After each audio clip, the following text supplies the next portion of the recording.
Welcome to the Sleepover Retro Countdown Show, where nostalgia competes for the top spot. Brought to you by Sleepover Trading Company. Be kind, rewind your childhood. There it is.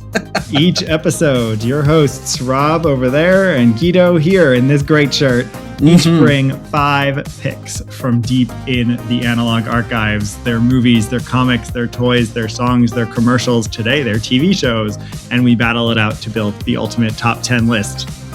So grab your TV guides and your clicker and join us for another round of the Sleepover Retro Countdown Show.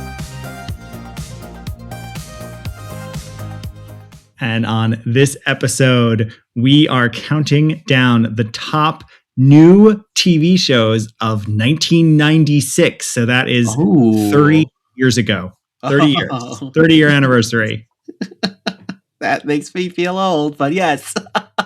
And what are today's rules? What do we mean by top? Well, really, that's super subjective because rule number 1, these are our quote-unquote favorite shows. So entirely subjective. This was a stacked list, so my top 5 could change tomorrow, but our favorites as of today.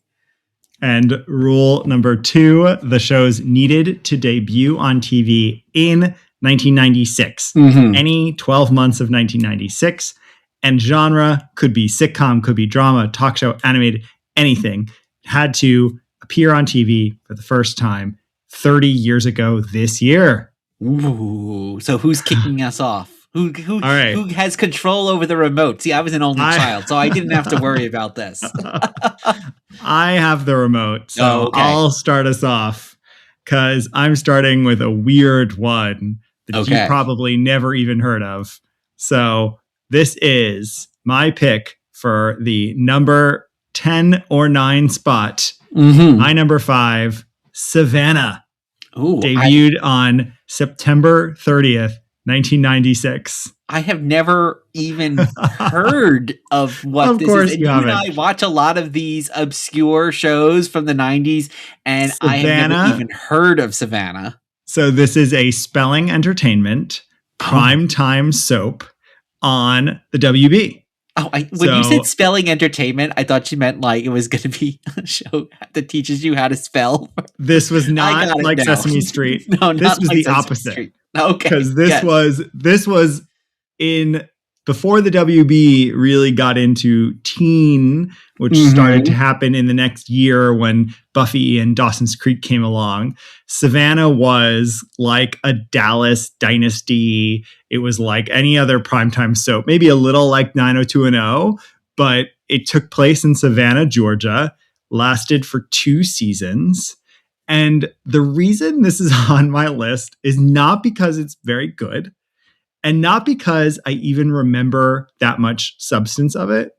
I love soap operas and I love serialized storytelling. And this, I remember being a big subject of my early days of tape trading. Back in the 90s when you couldn't get anything anywhere and many of these TV shows, the vast majority of them weren't commercially available even, you would have to tape trade. And so I would contact people on the early days of the internet and we would trade episodes of different tapes and mail them to each other. And Savannah was one where I was trying to get every episode because it was like, I can get the whole series, the whole arc and get it all there. And I honestly don't remember it. I'm sure it's pretty awful, but this is my number 5 pick for that reason. Do you know anyone of note that was on it? The main person was like famous in this moment and you'd maybe recognize her, Robin Lively. You're more likely to recognize her from Teen Witch. Yes, Teen Witch. We watched. But she was on, I feel like, a few other of these kinds of soaps or things. It looks like Ray Wise was also on the show. My gosh. Don't even remember that he was a main character on the show. He was on a lot of like regular soap operas too, as well as Twin Peaks, which is like a parody kind of a soap opera. So that's crazy. Wow. Well, and this is much after that, of course. Obviously. Yeah. So anyway, it takes place in Savannah, Georgia. Not recommending people go rewatch it unless it turns out it's good. I haven't rewatched it. I do have it on when my tape trading moved from VHS to video CD. I do have this on VCD. So oh my gosh. I did get this. I did stick with this in my tape trading, but I honestly are they in can't our remember attic somewhere? No, basement. They're in the basement. So that is my bottom pick, but I had to get it on there. So tell me, what are you bringing to go up against the spelling behemoth? Okay, so my number 5 or 8, 9, or 10 is The Real Adventures of Jonny Quest from August 29th, 1996. Guido, did you watch this show? No, I was too old at this point. I'm 15 years old. Like, this was not interesting to me. I also in my head. So this is just an updated version of Jonny Quest. Yeah. This is the one where he has like tech and stuff. So I can picture the icons and the logos and maybe the toys, but I don't know that I ever watched it. So yeah, so one of the really cool so I never watched the original Jonny Quest, obviously. See, that I watched as a kid. Yeah. Not in its original run, but they were replaying it obviously in the 80s. So this had the very animation style that I feel like you saw a lot on the Spider-Man TV show that you saw on like the Men in Black TV show is very similar. But one of the unique things that they used is they went into Quest World. So this was where they would go into a VR world within the show. And this looked very much like the TV show Reboot. So it was exactly that same I don't even think I've ever seen that image or know that. Huh. And one of the villains, so there was 2 main villains who were both really good. I'm a big villain guy. They're both really great designs. Look them up. One is named Ezekiel Rage, and he was a guy, he was horribly scarred, so he's wearing a trench coat and like a Phantom of the Opera kind of mask. And the other guy's name is Jeremiah Surd, and he was in like all he could do. He was like Stephen Hawking, but evil. He couldn't move. He was paraplegic. But then in Quest World, he could move around. So it was very much like the Lawnmower Man or something like that. And I have not seen it since probably 1996. It only ran for 2 seasons. It was not hugely successful. But the design, just looking at some of the images, doing the research for this episode, it was like, oh, I kind of want to go back and revisit it. And you should at least see the Quest World stuff, which is very dated, but still looks cool. Yeah. All right. Well, I'm willing to cede. Savannah can be number 10. Okay, this is hard because neither of us have seen these, and they are so different shows. Yeah. Well, Savannah can be 10, and that makes number 9, The Real Adventures of Jonny Quest. Love it. What are you bringing up for our 7 and 8 spots? Okay, so number 4. I wasn't super popular as a kid. So Friday nights would come around, or Saturday nights, whenever the show would air. And I wasn't often going out, hanging out with a lot of friends. And I'd watch the show, which was such a weird show, I think, to be watching as like an elementary, middle school kid. And it was Nash Bridges, which premiered March 29th, 1996, starring Don Johnson and Cheech Marin. Do you know, have you watched Nash Bridges? I did watch it. I would watch it sometimes with my mother. I don't know for how long, but yeah, I remember watching it at least probably for that first season. I would watch it at home when it was on. I don't remember anything about it. I think we've discovered you probably remember that it's more comedic than I remembered and sort of does more interesting and original things. In my mind, it's just Miami Vice with Cheech Marin, but I think that's wrong. It was like comedic. But comedic serious. I would almost say like it's a lot of like the procedural shows that are on like CBS now, where they're wisecracking. He had a fancy car. He would drive around. There was a great supporting cast, Jeff Perry, who then plays the gay teacher on My So-Called Life, the one that he was on. He was a regular on it. James Gammon, who's in like a bunch of stuff. You'd recognize him as like an old man. He was like Nash. It was Don Johnson's father. Yasmin Bleeth was on it later on. Tracy Walters, who's Bob the Goon in Batman 89, was recurring on it a lot. So it was just a fun... I've wanted to go back. It is one of those shows that it's only streaming on like those fast channels like Plex. Yeah, the 24-hour premium. You cannot find it like a la carte. So I have not gone back to rewatch it, but I kind of want to. How about you? All right. Well, again, different genre. This is a show that I made you start watching because this is Boston Common, the sitcom that debuted March 21st, 1996 on NBC. And it ran for 2 seasons. And I loved this show. And I don't know if I loved it. I don't know why I loved it, but I did. Steve Paymer is really funny in it. He's not the star. The star is Anthony Clark, who is an out gay comedian, which is very cool. I don't know what drew me in. It's comedy on a college campus, and it's one of those shows that had a little bit of a retool at some point. So it shifts plot. I don't think it shifts characters, but it's sarcastic, but gentle. It's not cynical, which I'm not a fan of cynical shows. It is also created by Max Muchnick and David Cohen. So they would go on to do Will and Grace.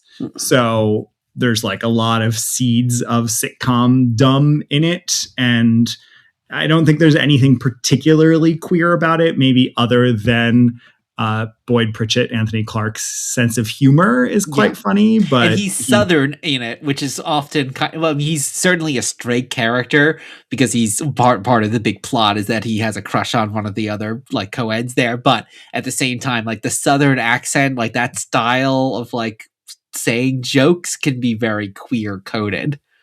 Yeah, and it's fun. It's been fun to rewatch some of it. It doesn't completely hold up, but it's not awful either. And I just remember loving it, but it only lasted 2 seasons. I'm curious if, because you were closer to college than I was, if maybe that aspect, because it wasn't like Friends, like they weren't like adults yet. Right. They were still like college students. So I wonder maybe that was part of the appeal. Yeah, it definitely could be that. Also, the very funny character's name is Tasha, and my sister's name is Natasha, but we call her Tasha. So maybe that was something that resonated too. I have no idea, but it's fun, and I do recommend people check this one out. It's very hard to find, as a lot of these short-run sitcoms are, but you can find bootlegs of it pretty easily online. Yeah. So that is my number 4 pick. Up against Nash Bridges. Well, being that I have actually watched Boston Common with you and have found it pretty funny, I'm going to give the edge to Boston Common because I need to revisit. I need to return to the world of Nash Bridges before I can give it the point. Before you can properly assess it. All right. Okay. Well, now we're getting into the list that extends beyond 1996. Those might have been the shows that I liked in 1996. Oh, interesting. Now it's the shows where I'm like, I think I've thought about these shows many times over the years. My number 3, competing for the 5th and 6th spot, is The Pretender. So The Pretender, which debuted on September 19th, 1996. Stars Michael T. Weiss. It stars Patrick Bauschow, who we just recently saw in an old movie that we were watching. It stars, gosh, I can't remember her name, but she's very Diana Rigg. She looks basically like Emma Peel, Diana Rigg. She's doing Emma Peel, the whole performance. This show is part of NBC's moment paired with the next show where they were doing like weird and sort of original procedurals, if you will. So in this show, he's a genius who was experimented on as a child at a secret lab and facility. So it sounds very much like many other syndicated shows, but it's a little prestige at the time because it's on NBC. And every single episode, he pretends to be someone different. And his genius ability allows him to pretend to be a neurosurgeon, to pretend to be a homicide detective, to pretend to be a airplane pilot, like whatever he needs to be able to pretend. But it has this much larger arc of the mystery of the place that held him captive and what was going on, and it unfolds slowly in the episodic nature, which is the structure of storytelling I love. Two shows that, see, I have not seen this, but two shows it's reminding me of right away, which I feel like are more probably fondly remembered than The Pretender, are Dollhouse and Alias. Like, those shows both feel like they had the same thing where someone's kind of been brainwashed and they can do anything. But I feel like those shows are at least given, maybe because the pedigree of the creators are considered, or at least those are more better remembered today. Well, I think those are also much later. I mean, I think this is pretty early for network. I mean, again, 96. So if you think about Alias doesn't debut till 2001. Oh, wow. Dollhouse is probably not till 2003 or 4. So like that's what's cool here, is as someone who liked those syndicated shows like a Xena or a Jack of All Trades or a Cleopatra 2525, this is a version of that, but with better writing and again, better production values and all of that, because it's on NBC and it's a big flagship show for them. And it actually lasted 4 seasons. So it did well. It was a big draw, I think, in the ratings.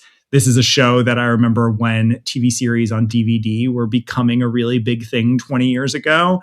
This is one I bought each season as it came out and rewatched it and really enjoyed. Well, it's funny too, like Nash Bridges is for some of those like comedic cop shows you see. I feel like this was the text in so many ways of some of the other shows that you see on today, where it's like, I'm the tracker or something like that. Like you can still see the DNA of this kind of show continuing in 2026. 30 years later. Yeah. Although, I think the sci-fi elements are still not as common on the networks. I mean, obviously they're common everywhere, but I think that's what's so original. So I love The Pretender. Tell me what you are bringing to fight against The Pretender. Way out of left field. And this is because you're looking at my list. This is a show you can't really go back and rewatch today. Maybe you could on YouTube. Then this is The Rosie O'Donnell Show, premiered in June 10th, 1996. Guido, were you in the koosh ball collecting fan club of Rosie O'Donnell's in 1996?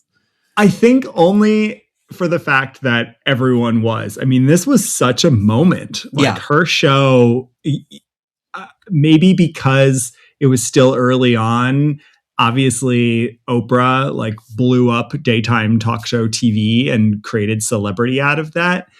And nowadays, everyone has a show, from Drew Barrymore to years ago, Tony Danza, to like every celebrity goes and does a talk show. But I don't feel like that was as common in 96. So I just remember knowing this, knowing those references, knowing the koosh ball. I don't even know how often I watched it. I'm in high school at this point, so I doubt I watched it much, but knowing her obsession with Tom Cruise, like knowing every aspect of the show was just a part of my being a consumer of pop culture. But was this something you watched when you would get home from school?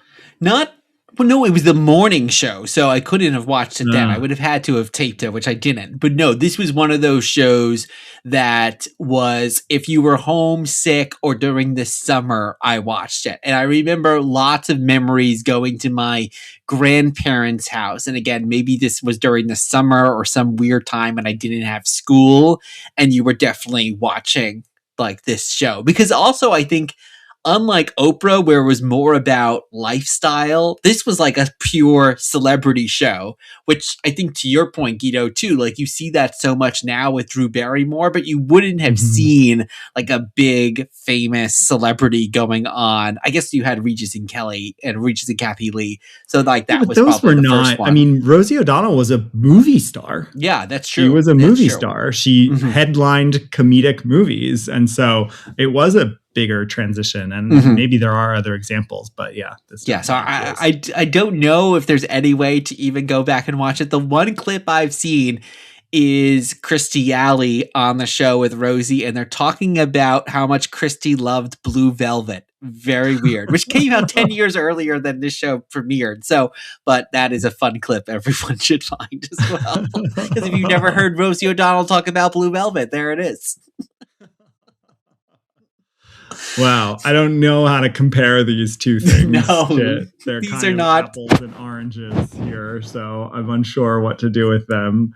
But I guess we'll let the cultural force that is Rosie O'Donnell be. And you and I recently got the Pretender, a Rosie doll as well in our mini which just shows you what thing it was. The fact that they made a talking doll. I don't think Oprah had a doll.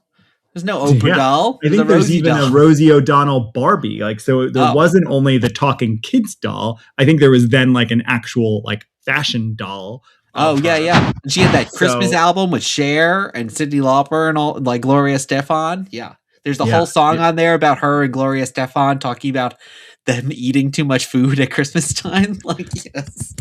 Yeah. So this was a moment. How long did the show last for? I'm not sure. I need to. Let me see.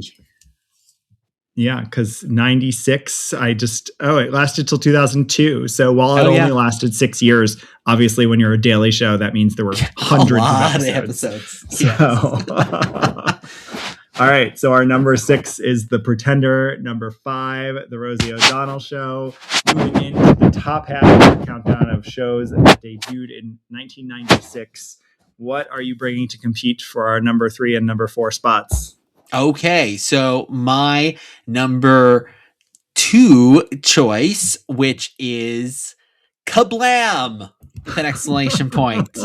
This was the animated sketch comedy show on Nickelodeon, premiered on October 11th, 1996. And we had like 2 hosts, Henry and June, 2 animated hosts, but then the bulk of the show were various characters that would repeat, various sketches. So you had Prometheus and Bob, who was an alien that would talk to a caveman. You had like this family, and then probably the most famous sketch I would say would be the Action League Now. With That's probably the only part I remember, maybe because, again, I was in high school, so Nickelodeon was not something I was consuming a lot of. But I do remember Action League Now and enjoying it, both because I was an action figure fan, but also because I think it has a more of an Adult Swim kind of sensibility to it. Well, I think that was the appeal of the show to me in general, was it felt like,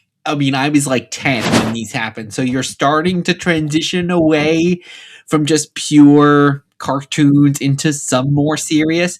And this show definitely felt like it had the adult sensibility in the same way that like it was actually spun out of all that and all that, like the Nickelodeon sketch comedy show. And that felt the same way, where it was like, ooh, this feels a little adult. And then you watch it as an adult and it's like, no, it's all about like boogers and like being goofy and stuff like that. But KaBlam felt like it had this almost underground element to it in a way.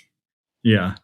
And weirdly enough, I did not know this, but Noah Segan, who's in all of Rian Johnson's movies, including playing different parts in all of the Knives Out movies, he was the voice of Henry, the male co-host of the show, which is very weird. Wow.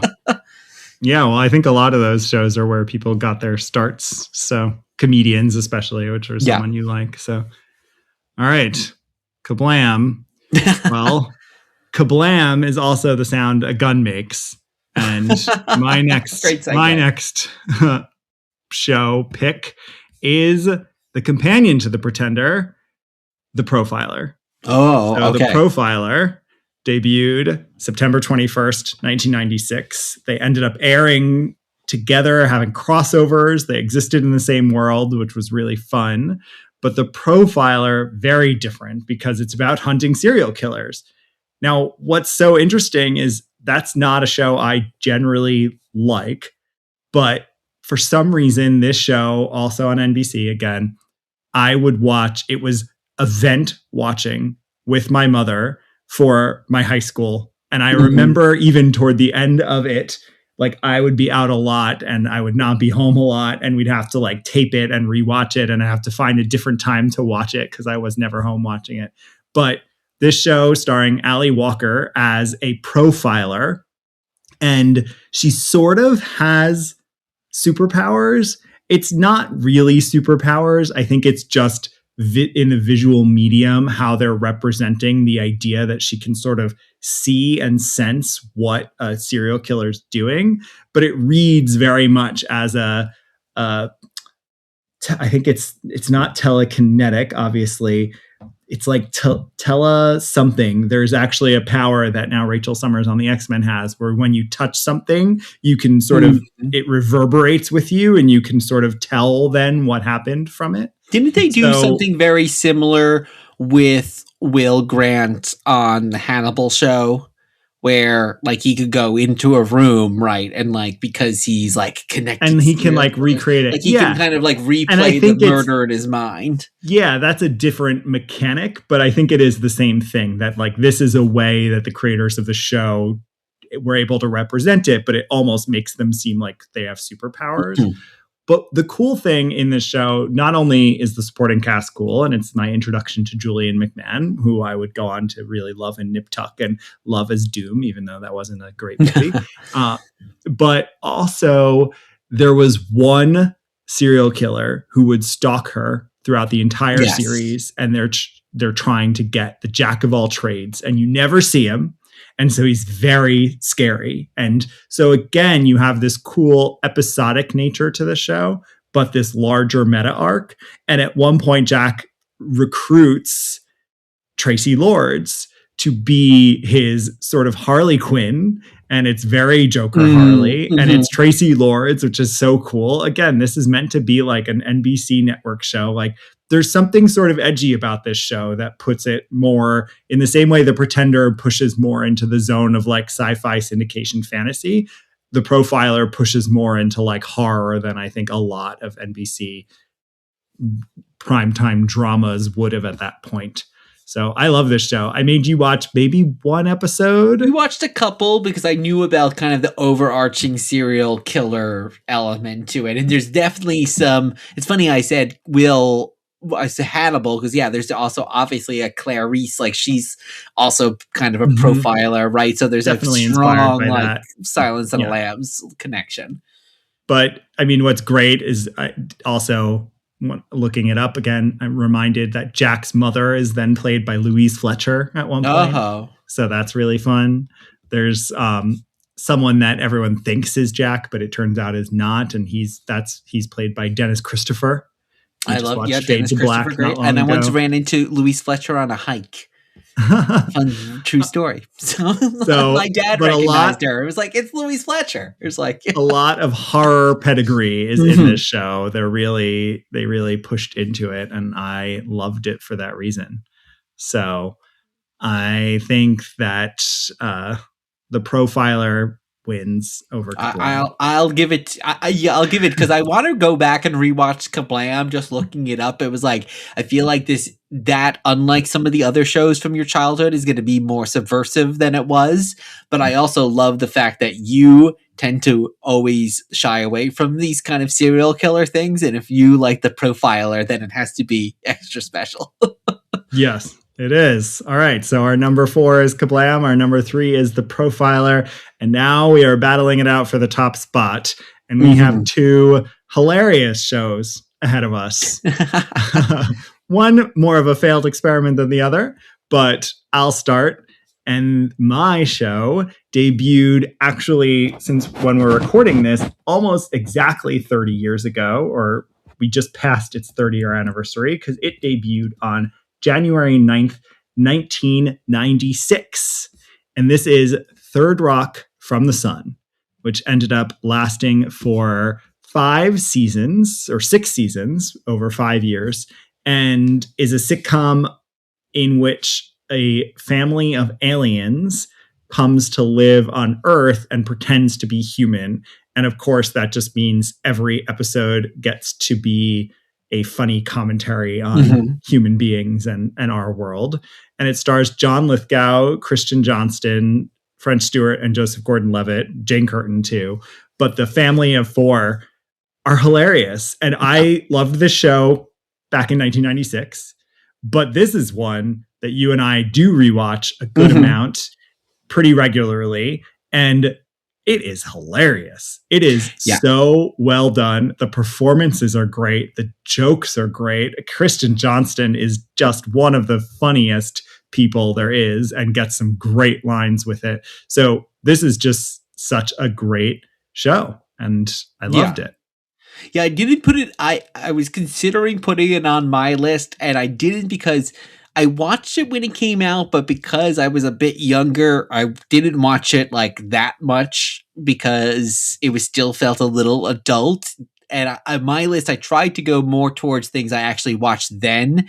This revisiting this show in the last few years, it's so funny, and it is such a great concept. So you kind of think at first it's like, well, how many episodes could you possibly get out of that? It's like seems kind of a limited premise, and I think maybe it could have been without the cast as good as it is, and like playing with the fact that like Joseph Gordon-Levitt's actually the oldest one, but now he's this teenager, and you have the physical kind of dumb comedy in French Stewart, and then you have like this Tony Award winning Oscar nominated actor in John Lithgow, who's like leading the whole thing and giving this huge performance, and yet it doesn't actually feel like it's out of place within the real world of the show. And then you have the women, which you didn't mention. So. Yes. Well, you mentioned Kristen Johnston. Sorry, I mentioned Kristen Johnston. The other one who I love is their landlady as well, who's like a classic, cigarette smoking, like, you know, not like nosy neighbor in like a malevolent way like the other ones is, but like very fun, like almost a Golden Girl kind of character. Yeah. So this was a fun one. Yeah, very good. Yeah. This was another one that I watched all the time and enjoyed and will keep rewatching and highly recommend. But battling it out for this top spot, you brought a unique one. This is a show that it wasn't even coming up in some initial searches we were doing because I think it is kind of forgotten. But at the time, talk about must-watch TV. Like I had to watch this show. Premiering on March 8th, 1996, this is Muppets Tonight, the 90s return of the Muppets with the new character Clifford as the new host of the show there. But it was all the classic Muppets, and one of the reasons why I like this is I wasn't as big, giant Muppets fan as you are, but I think one of those reasons was it was still hard to watch the original Muppet Show. Like it was not always, it was hard to watch. Like it wasn't a show on TV a lot. So you had to basically watch the movies and to get the classics, like the 3 original films. So for me, like this was the way to basically see the Muppet Show was through this TV show. And I had the video. And to this day, it is not streaming. It is not on DVD. It has never been released. So this one is almost, it's not lost, but it's very hard to find. It's really I mean, I put it as my number one because I think it held such a huge place in 1996 for me. And I had the CD-ROM game, which I loved. And I want to try to find a way to play that as well because I just love that game. And so I'd love to go back and watch some of these bootlegs, unfortunately. And too, Michelle Pfeiffer and Sandra Bullock, Jason Alexander, John Goodman. I mean, it had similar guests to the original series. Prince was a guest. I mean, Heather Locklear, like it just, Don Rickles was on an episode with Coolio. Like it's just such a strange, like it was a great successor, and I don't know why it failed. I know it's only has 2 seasons and the second season was on the Disney Channel. And I didn't watch it when it was on. I might have watched some of it, but I wasn't a huge fan. I think being a teenager and a high school student at that point, I was sort of done with it. But looking back on it as a especially adult Muppet fan, it debuted Pepe the King Prawn. Mm-hmm. It debuted Bobo the Bear. Like some of the most iconic Muppets that people think of now actually debuted on this short-lived little TV show. So yeah, and it's fitting now because as we're recording this, the new version of the Muppet Show is going to be premiering very soon. So this is, you and I have talked about this all the time, and I feel like every Muppet fan kind of grieves for this because every few years, I feel like it's, 3 to 5 years, they're trying to bring back. You and I went to New York Comic Con where they were like a few years ago, and it's like the Muppets are back, and then they went away again. And like now it's I think Muppets they are haven't back. tried. They haven't tried this approach again, which was Muppets Tonight trying a variety show. And so here we are 30 years later. Let's see if this variety show finally hits. That's true. But maybe they planned it that way, 30 years to the year to that they're bringing back a version of the Muppet Show. If they'd planned it that way, Muppets Tonight would be streaming on Disney+. That's true. But That's it's true. not, which is why we need physical media anyway. And in this case, we don't even have that. So I don't know what to do with these number 1 and 2 spots though. Well, I'm gonna say because because Muppets Tonight. We've gone back and watched Third Rock from the Sun that it has to be in the number 1 spot. It is. It does have the most longevity. Yes. So. And Muppets Tonight holds this kind of lofty, I think we always find this, especially with lost or semi-lost media, it does hold this very, I can even remember the marketing campaigns around it, but Third Rock is just so classic. Well, for you too, with Muppets Tonight, it's probably because you were a late night talk show fan, and this is more riffing the late night show than it is riffing the variety show of the 70s. So I wasn't watching a lot of those at 10 years old, but maybe Muppets Tonight instilled the love of them in me. Maybe. So our number 2 is Muppets Tonight. Our number 1 is Third Rock, and that gives us a top 10 of 1996 TV shows that debuted or premiered in that year 30 years ago. Give us a recap of our top 10 list. Number 10, Savannah. Number 9, the real adventures of Jonny Quest. Not the real adventures. Number 8, Nash Bridges. Number 7, Boston Common. Number 6, The Pretender. Number 5, The Rosie O'Donnell Show. Number 4, KaBlam. Number 3, The Profiler. Number 2, Muppets Tonight. And number 1, Third Rock from the Sun. Fire up the TiVo, Guido, because I'm ready to watch them all.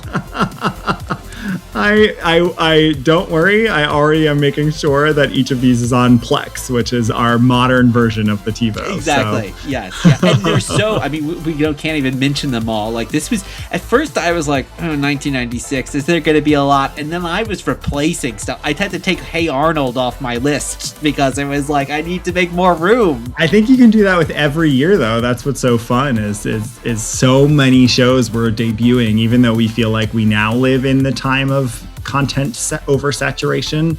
There were so many TV shows every single year that I think we'll certainly return to this and find out some top 10 shows of other years. The RuPaul show debuted in 1996. And one show weirdly still on today, although it's very different than The Daily Show, premiered way back in 1996 and still on today. Weird. So a lot was going on. Well, that wraps up another round of the Sleepover Retro Countdown Show, brought to you by Sleepover Trading Company. We are open inside the historic Community Theater in Catskill, New York. If you ever get that way, you can visit us. Follow us online at Sleepover Trading. Come visit the shop. You can buy the very shirt that Guido's wearing. Not that very shirt, but the same shirt, basically. You know what I mean. Flip through the Video Visions shelves and relive the days when Friday nights came with late fees and microwave popcorn. So, we'll see you again real soon.